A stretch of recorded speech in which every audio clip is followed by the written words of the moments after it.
टिप्पणी भोजवृत्ति का भाषानुवाद। पूर्व जो फल रूप विवेकज ज्ञान कहा है, उसी के विषय में पूर्वोक्त संयम से भिन्न उपाय कहते हैं। सबके अंत का, काल का ऐसा अवयव जिसके फिर हिस्से न हो सके, वह क्षण कहलाता है। उस प्रकार के काल क्षणों का जो क्रम अर्थात पूर्वापर भाव से परिणाम है, उनमें संयम करने से भी पूर्वोक्त विवेकज ज्ञान उत्पन्न हो जाता है। तात्पर्य यह है कि यह क्षण इस क्षण से पूर्व और इस क्षण से उत्तर है। इस प्रकार काल क्रम में संयम करने वाले को जब अत्यंत सूक्ष्म क्षण क्रम का प्रत्यक्ष होता है, तो अन्य बुद्धि आदि सूक्ष्म पदार्थों का भी प्रत्यक्ष हो जाता है। ऐसे विवेक ज्ञान से ज्ञानांतर होते हैं। संगति इस विवेकज ज्ञान का मुख्य फल बतलाने से पूर्व अवांतर फल अगले सूत्र में बतलाते हैं। जाति लक्षण देश से भेद का निश्चय न होने से दो तुल्य वस्तुओं का उस विवेक ज्ञान से निश्चय होता है। अन्व्यार्थ एक दूसरे से जाति लक्षण देश से भेद का निश्चय न होने से दो तुल्य वस्तुओं का विवेकज ज्ञान से निश्चय होता है। व्याख्या जाति ही बराबर अनेक व्यक्तियों में जो अनुगत सामान्य धर्म है, वह जाति है। जैसे गायों में गौत्व, भैंसों में महिषत्व आदि।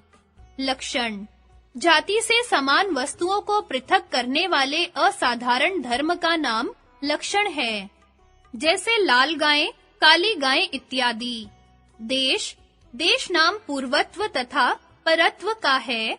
पदार्थों के एक दूसरे से भेद निश्चित कराने के कारण जाति, लक्षण और देश होते हैं।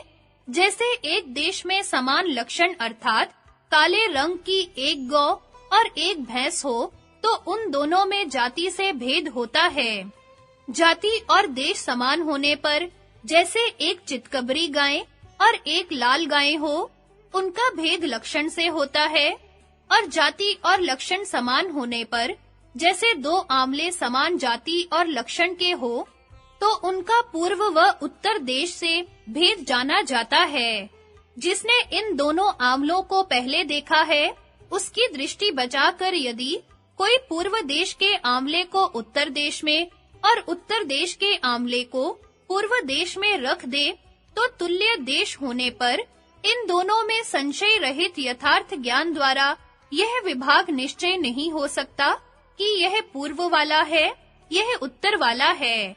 इसका निश्चय विवेकज ज्ञान से ही हो सकता है।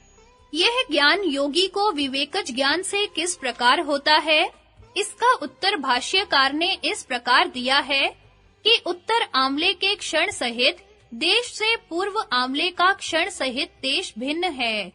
जब वे आमले अपने-अपने देश क्षण में अनुभव में भिन्न हैं, तब उन दोनों के देश क्षण का अनुभव उन दोनों के भेद का कारण है। इसी दृष्टांत के समान जाति, लक्षण, देश के परमाणुओं में पूर्व देश वाले परमाणु के देश क्षणों सहित साक्षात करने से उत्तर देश वाले परमाणु का वह देश निश्चय न होने पर उत्तर वाले के देश का भिन्न अनुभव क्षणों सहित भेद से होता है। वैशेषिक सिद्धांत वाले जो यह कहते हैं कि 6 पदार्थों में जो विशेष पदार्थ है, वही द्रव्यों का भेदक है, सो उन विषयों में भी पहला देश, दूसरा लक्षण, तीसरा मूर्ति, चौथा व्यवधि और पांचवा जाति भेद ज्ञान का कारण होते हैं। जाति आदि के भेद से पदार्थों का भेद ज्ञान होना तो साधारण है, किंतु क्षण भेद से भेद ज्ञान होना केवल योगी के ही बुद्धि गम्य है। इससे ही वार्ष गणाचार्य ने कहा है, मूल प्रकृति में भेद नहीं हो सकता, क्योंकि उसमें मूर्ति, व्यवधि, जाति आदि जो भेद के कारण हैं, इनका अभाव है। संगति इस प्रकार विवेकज ज्ञान का अवांतर फल दिखलाकर अब लक्षण द्वारा उसका मुख्य फल बतलाते हैं। बिना निमित्त के अपनी प्रभा से स्वयं उत्पन्न होने वाला, सबको विषय करने वाला, सब प्रकार से विषय करने वाला, बिना क्रम के विवेकज ज्ञान कहते हैं। अन्व्यार्थ बिना निमित्त के अपनी प्रभा से स्वयं उत्पन्न होने वाला, सबको विषय करने वाला, सब प्रकार से विषय करने वाला, बिना क्रम के एक साथ ज्ञान को विवेकज ज्ञान कहते हैं। व्याख्या: विवेकज ज्ञान 4 लक्षणों वाला होता है। पहला, तारकम, बिना बाह्य निमित्त के अपनी प्रभा से स्वयं उत्पन्न होने वाला और संसार सागर से तारने वाला। दूसरा, सर्वविषयम, महदादि पर्यंत सब तत्वों का विषय करने वाला।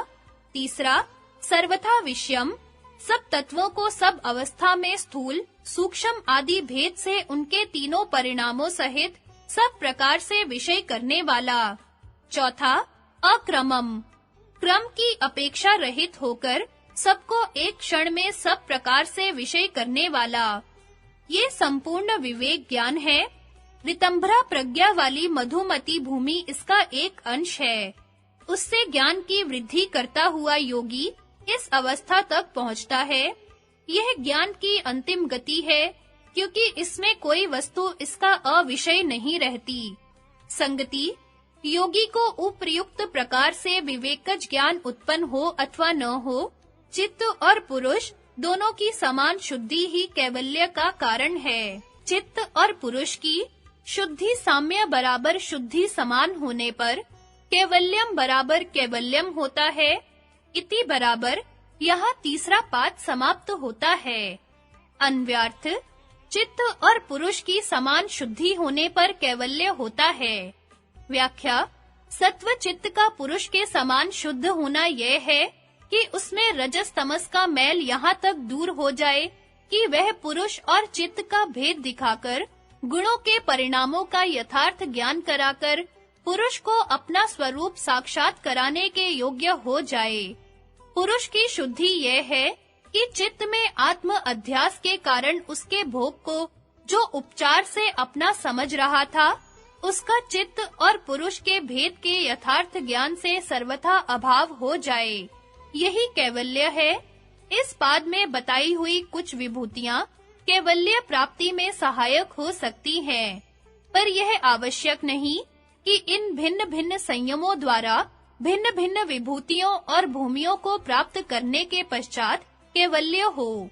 ये विभूतियां और भूमियां प्राप्त हो या ना हो, कैवल्य के लिए पुरुष और चित्त में यथार्थ रूप से भेद कराने वाला प्रसंख्यान अर्थात विवेक ज्ञान आवश्यक है। विवेक ज्ञान से अविद्या का नाश होता है। अविद्या के नाश से अस्मिता, राग, द्वेष और अभिनिवेश कलेश दग्ध बीज सदृश नष्ट हो जाते हैं। उनके न रहने पर सकाम कार्यों का भी अभाव हो जाता है।